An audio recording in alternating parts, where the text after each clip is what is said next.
Hey you guys, welcome to chapter 9 of the Forgemaster game character masterclass. This episode I'm going to start off just by tidying a few things up. Notice we've got a lot of different tools and things selected in here. We're just going to tidy up the file a little bit and reduce our file size. So I'm just going to go up to Save As, and we're going to save it as a subtool, as a tool rather. Replace our earlier version. We're then just going to go to Preferences, Initialize ZBrush and select yes. Alternatively, if you wanted to, you can just shut down ZBrush and start it up again. Make sure my document size is correct. I'm going to go to Load Tool, load in my subtool, my subtools and everything else. Drag it in on the canvas and then press Edit. I'm going to select myself a better matte cap and head up to File, Save As, and save this as project on there. So there we go. So now we've got a much smaller file. Everything is nice and simple. We don't have any random bits and pieces attached to our project anymore. And then we can go ahead and clear up our previous iterations, being so we won't need them anymore, just to save your hard drive space. They can get pretty large over time. So in this tutorial we're just going to add a few extra little details. Going to add a few little rivets and studs and buttons and things to different areas, just using the insert mesh brushes. And from there we're going to start detailing things up a bit more and a bit more character to everything. So let's go ahead and start doing that. I think I'm actually going to start off. I'm going to add some earrings to the guy. Maybe he's got a few piercings and things. So let's go ahead and do that. If I jump down to my original body, we're going to delete any lower subdivision levels as they're no longer necessary. It's going to turn on transparency. In fact, I'm just going to turn off the entire upper body in the first place. And we're going to go to our brush palette and choose an insert mesh brush. Now in this case I think we're going to do insert ring. I'm going to click on this, reduce my draw size, and I'm going to draw that out onto the surface. So it's not quite a full ring, which isn't exactly what I want. It's going to turn off symmetry as well and see if we can find something which is a little bit more suited to what we need. Let's have a quick check. Doesn't look like we're going to find too much here. Maybe. I think we'll stick with this ring actually. I quite like it just being half. So I'm just going to drag that out onto the surface of the mesh. You can play around with the positioning of it. It will change the dynamics. It's going to mask off the original mesh. Actually that went horribly wrong. So let me draw that back on. I'm going to switch to the transpose tool. I'm going to drag this out. And just going to put it into the ear. The positioning isn't massively important at the moment, being so we're going to be going back to our original, well, our proper upper body mesh, and it's going to be a bit different. So from here, because it applies it to the same mesh, we're going to go to split, and we're going to go to split to parts. In fact, I'm just going to press split unmask points, and that's going to create this little ring for us, which is completely separate. And turn on the upper body, and actually that's in a pretty decent position. So I'm just going to move that in so it intersects with the mesh a bit more. I'm going to go to geometry and hit modify topology followed by close holes. I'm going to go onto my draw mode, grab my move brush, and I'm just going to make this look a little bit more interesting. We're just going to add like a spike to it or something like that, just change the shape so it's a bit more interesting. Just going to smooth that down.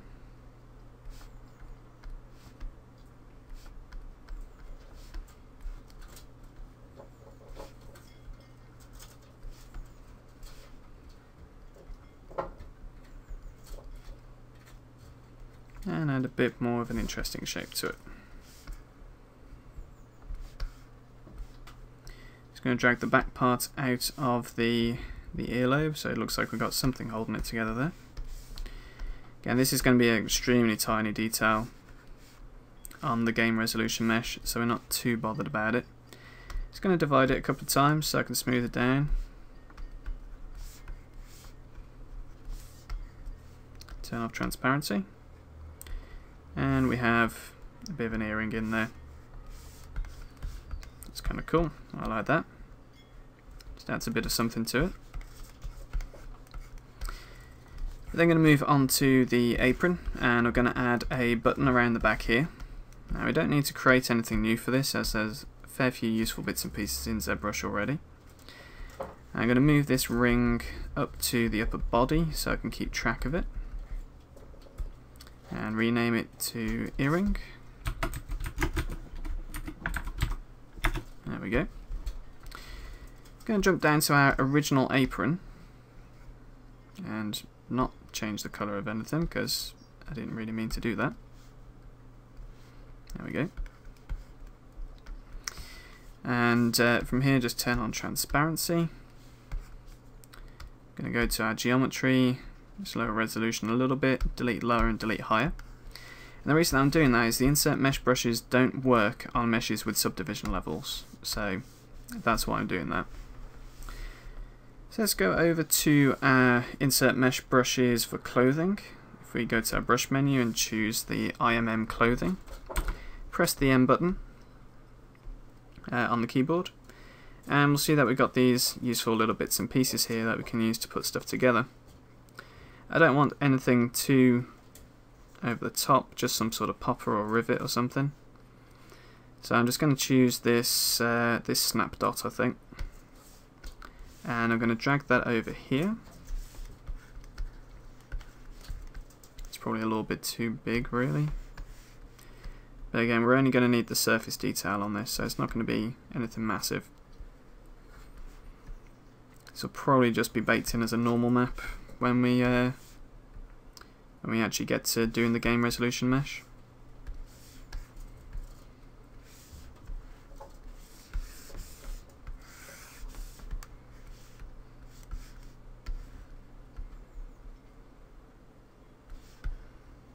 So that'll do.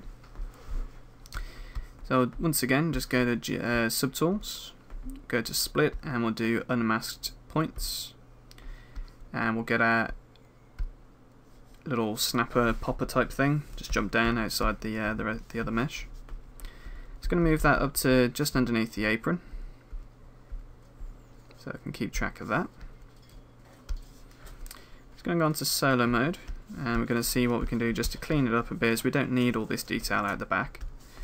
So let's go ahead and see what we can remove. Let's just hold down Control and Shift. I'm going to select my lasso tool and hold down Alt just to deselect this section. And it looks like we can just go ahead and remove this bit as well, as we don't need these. It's really just the top part that we want, just to keep the effect there. Then I'm going to go to Geometry, Modify Topology, and then Delete Hidden, and we might as well close any holes that we've got there as well. So Delete Hidden, and press Close Holes. Turn off solo mode. Just go back to our original apron. We've turned off our proper apron. We've turned off the original. Turn off transparency. We'll see what it looks like when we subdivide it. So that works quite nicely. Turn off polyframe now. And that sits nicely on the surface of our mesh. So that'll be a nice little detail. I'm going to do a similar thing with the pouch at the front. Just press Alt and click on the pouch. I'm actually going to go to Subtool and then duplicate it.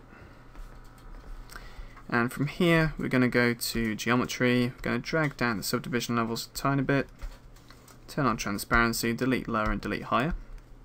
Go to solo mode. And we're just going to drag in some form of rivet. I'm going to press M on the keyboard while we've still got that selected.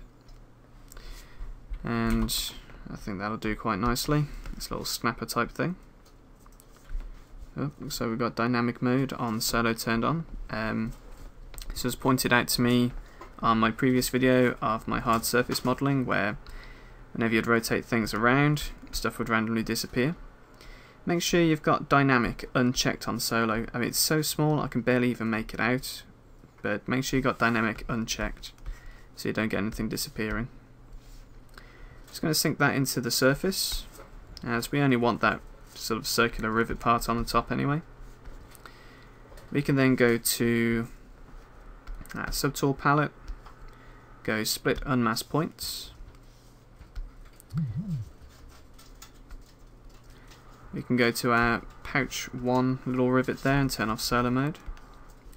It's going to delete this original little pouch, I think. Well, we've got our original there, and we're going to delete this copy that we just created. Don't think we'll be needing that, but if we do, we can always duplicate it again. It's going to duplicate that little rivet and move it down and turn off transparency. Let's move it around so I get into a place where it suits it. Let's rotate.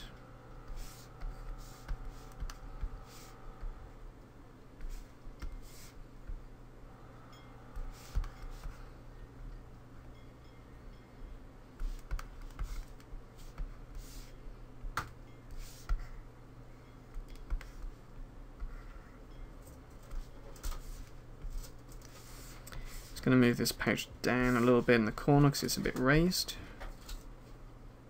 And so it's no real big deal, but if we're going to do it in this much detail, we might as well get it right.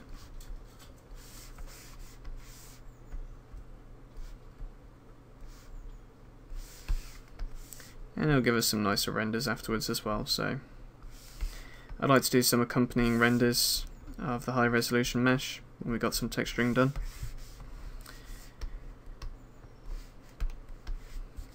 It's pretty cool to see the difference between high poly and low poly. And we'll move this into position a little bit lower. There we go. So I'm going to merge that down to the one below it. I'm going to go to merge under subtools, press merge down. So we've got both in the same palette now. I'm going to go to geometry and press mirror and weld. Oops, sorry, I need to go to deformation. Because I'm working on the right hand side, mirroring works from the left hand side to the right. Click on mirror in deformation, go to geometry, mirror and weld under modify topology, and that'll be the same on both sides. Now that's accurate enough as far as I can tell. We can leave them unsubdivided if you'd rather them looking quite angular. Alternatively, just hit subdivide a couple of times and we get some nice little rivets there. You can see this is adding a whole lot more detail to our model. So I like to do this, it just gives little points of interest, especially in areas which have quite vast empty areas. But we'll put some stitching and things in there as well, I think, later on. Let's see what else we can do here. I think we could probably do something cool with the gloves. If we come up to the gloves, we'll go to see if we've got symmetry turned on, which we do. And got to the subtool palette, and I'm going to duplicate the gloves, and from here just going to lower the subdivision level slightly, delete the lower and delete higher. It's going to turn on transparency so we can see it better. Well, just about. I'm just going to turn off the original gloves, I think, so I can see, and we're just going to add in, once again, go to IMM clothing, press M on the keyboard, and I think we'll go with a few more of these rivets. And I'm just going to draw a few of the rivets on here. I think we'll probably create a line sort of along the edge. So I'll put a rivet there. We'll then drag another one across the surface. Going to show you another way of taking these apart. We'll then turn off transparency, we'll unmask everything, then going to go onto polyframe and go onto solo mode. Going to hold down Control Shift and click on this polygroup, and it'll eventually disappear for us. Going to remove this one as well by holding down Control Shift and Alt and clicking in these areas. And oops, didn't want to invert it. We'll just deselect any other parts that we don't want. And from here we'll go to Split and we'll press Split Hidden, and that'll give us our rivets completely separate. Turn on our original gloves and delete our copies.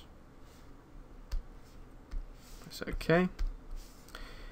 And if we just head to these little rivets here, move it below the gloves, and rename them to glove rivets. Press enter. So now, we're probably going to end up with a bit of a mess over the other side, maybe. No, everything seems to have been hidden correctly, so that's all good. Now I'm just going to move these rivets into the centre a bit more, into the mesh a bit more. So just below the surface. Looks like some of them might need a few minor tweaks. So just grab the move brush, choose a larger brush size. Let's turn off polyframe so let's see what we're doing. And just bring this out of the surface a bit.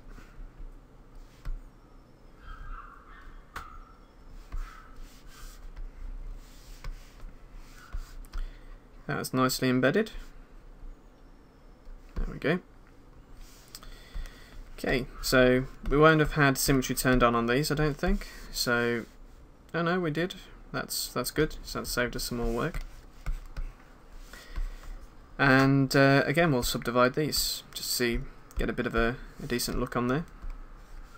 Looks like we need to drag this a little bit more below the surface. So let's just do that with the move brush. There we go. And I think we'll probably put some of these on the opposite side of the glove as well, because they look pretty good. So just going to go to Subtool, going to press Duplicate on these riveted parts. We're going to, oops, going to select them first of all. So again, a little bit click happy. So I'm just going to grab the duplicated ones. Just going to rotate these around.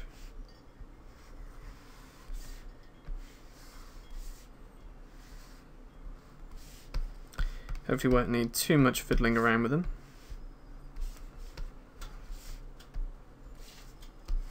Move them into place.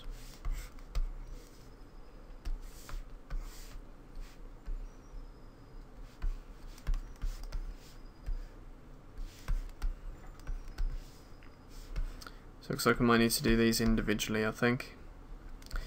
So let's just go ahead, grab our draw tool.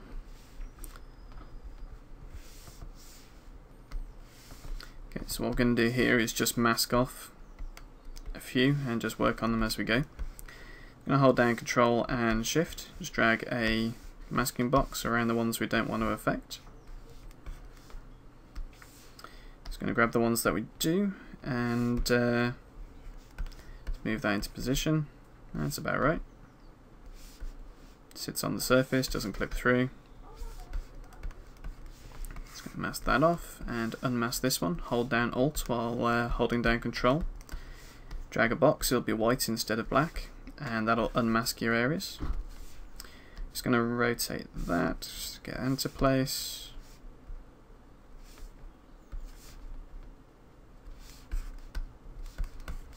That's good. And just mask that off, unmask the next one. So this is the worst of the lot, I think. So I'm just going to rotate that round, move that in. So I might need to flip it a little bit. There we go. Sits on the surface quite nicely. Do the same with the last one. Mask off that, unmask the one at the bottom.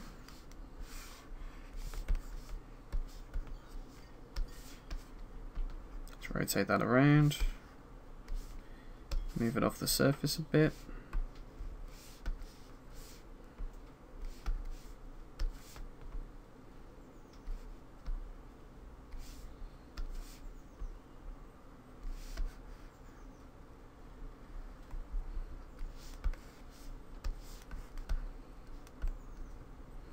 Cool. Just control drag off just to remove the mask. Everything should be the same on the opposite side. That's good. Let's just merge those down. So merge it with the other glove rivets, as we don't need any more tools than that. There we go. Just going to rename the pouch rivets as well.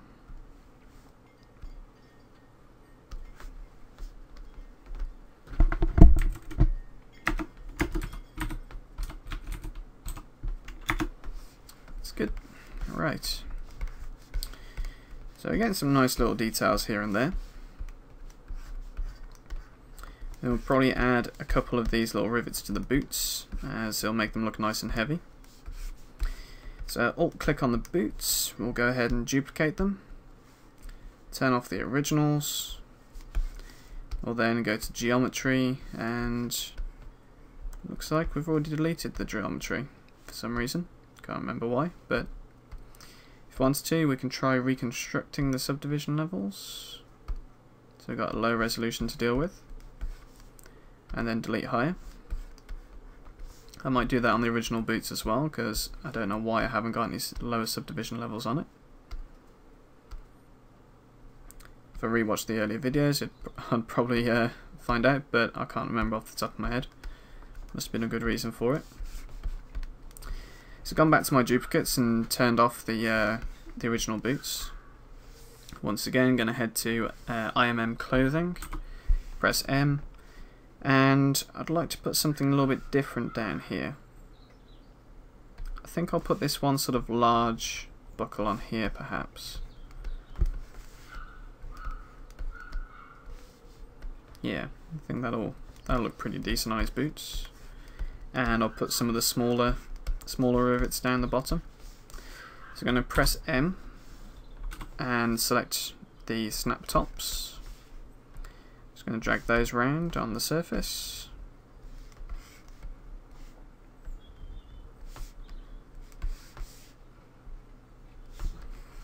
In fact, I think I'm going to undo those. I'm actually going to place them around the bottom so it adds a bit of weight to this little flap.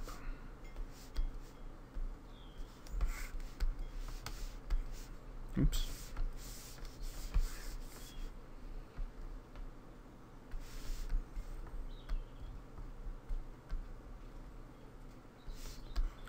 Try and make them about the same size. Doesn't matter too much, as I doubt these will be actual geometry. These might well just be normal maps on the game resolution, so you're not going to see too much of these. That's all good.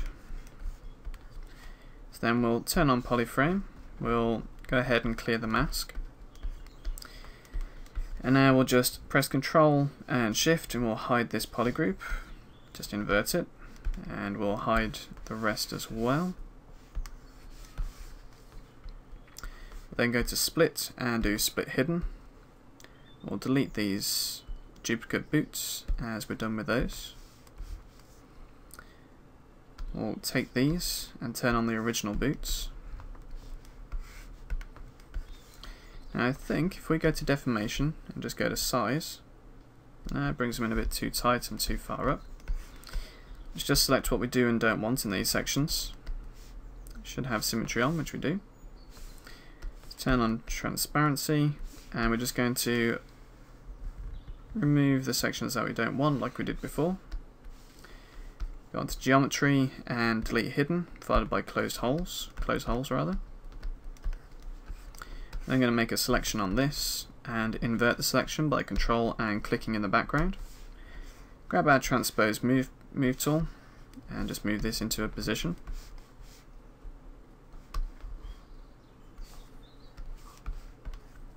Let's turn off transparency for now.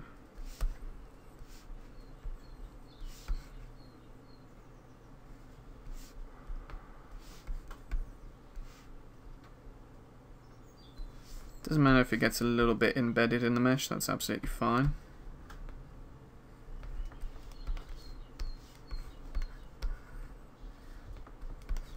That's all good. So just going to invert the mask. Sorry, not invert the mask, just remove the mask. And we're just going to move these into place. So I'm just going to do transparency, I'm going to drag a mask around the one that I want and then invert it. Turn off transparency again so I can see the actual mesh and just drop that in. Clear the mask, select the one that I want, invert it, move it in towards the mesh. And I'm just going to continue doing that all the way around. So mask the one you want, control click to invert it, grab the transpose move tool, embed it into the surface, clear the mask, move on to the next one, mask it, control click to invert, drag out a transpose move tool, move it into position. Might need to tweak the rotation a tiny bit.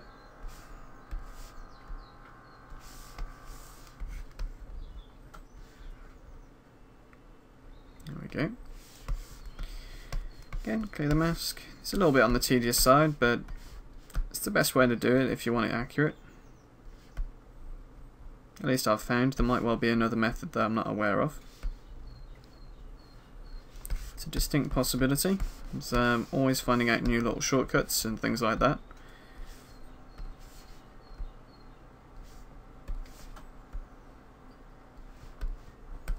Just drop that in.